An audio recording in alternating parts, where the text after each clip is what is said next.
గత వైసీపీ సర్కార్ వంతెనల నిర్వహణను గాలి కొదిలేయడంతో ఏలూరులోని తమ్మిలేరు వాగు బ్రిడ్జ్ ప్రమాదకరంగా మారింది. వంతెన ఫుట్పాత్పై సిమెంటు పలకలు కుంగిపోయాయి. వంతెనకు రక్షణ ఉండాల్సిన రైలింగ్ విరిగిపోయింది. ఏలూరు నుంచి నిత్యం వేలాది వాహనాలు ఈ వంతెనపై రాకపోకలు సాగిస్తుంటాయి. బ్రిడ్జ్ పరిస్థితి దారుణంగా మారడంతో ప్రయాణికులు ఆందోళన వ్యక్తం చేస్తున్నారు. తమ్మిలేరు వంతెన దుస్థితిపై మరింత సమాచారం మా ప్రతినిధి శ్రీనివాస్ తెలియజేస్తారు. నిత్యం వాహనాలు రాకపోకలు సాగించే వంతెనలను ఏ ప్రభుత్వం అధికారంలో ఉన్నా సరే నిర్వహణ చేస్తూ ఉంటుంది.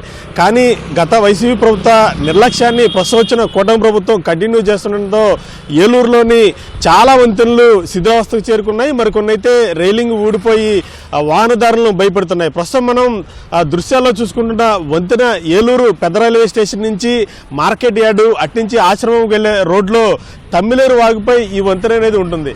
గతం నుంచి కూడా ఈ వంతెన నిర్వహణను అధికారులు పట్టించుకోకపోవడంతో ఈ వంతెన అనేది చాలా దారుణంగా ప్రమాదకర స్థితిలో తయారైంది. ఈ వంతెనకి ఇరువైపులో ఉన్న రైలింగ్ అనేది పూర్తిగా ధ్వంసమైనడంతో వాహనదారులు ఈ వంతెన మీద రాకపోకలు చేయాలంటే భయాందోళనకు గురవుతున్నారు. మరొక వైపు ఈ వంతెన మీద ఉన్న ఫుట్పాత్లు కూడా బాగా లోపలికి కుంగిపోవడంతో అడుగు తీసి అడుగు వేయలేని పరిస్థితి. పగల పరిస్థితి ఎట్లా అంటే రాత్రి సమయాల్లో ఈ వాహనదారుల పరిస్థితి అగమ్యగోచరంగా ఉంటుంది. ఎందుకంటే విద్యుత్ సరఫరా అనేది సక్రమంగా లేకపోవడంతో ఈ చీకట్లోనే ఈ వంతెను దాటాల్సిన పరిస్థితి అయితే నెలకొంటుంది. మరొకవైపు వాహనాల అతి వేగంగా వచ్చి ఏదైనా అనుకోని ప్రమాదం సంభవిస్తే ఆపేందుకు ఈ రైలింగ్ కూడా లేవు.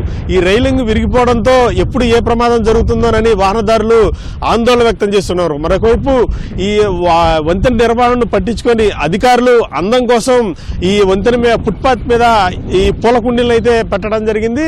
చెట్లు అలాగే పూల కుండీలు అయితే పెట్టారు, కానీ వాటి నిర్వహణ కూడా అధికారులు విస్మరించారు. దీంతో ఈ పూల కుండీలు మొత్తం కూడా ఎండిపోయి కళావిహీనంగా కనిపిస్తున్నాయి. ఈ వంతెన నిర్వహణను పటిష్టంగా చేయాలి, అలాగే విరిగిపోయిన రైలింగ్ ని పునర్నిర్మించి అలాగే ఈ వంతెన మీద రాకపోకలు సాగించేందుకు వీలుగా ఫుట్పాత్లను ఏర్పాటు చేయాలంటూ కూడా వాహనదారులు అలాగే పాదచారులు కూడా కోరుతున్నారు. కెమెరామెన్ రమణతో శ్రీనివాస్, సిటీవీ న్యూస్, ఏలూరు.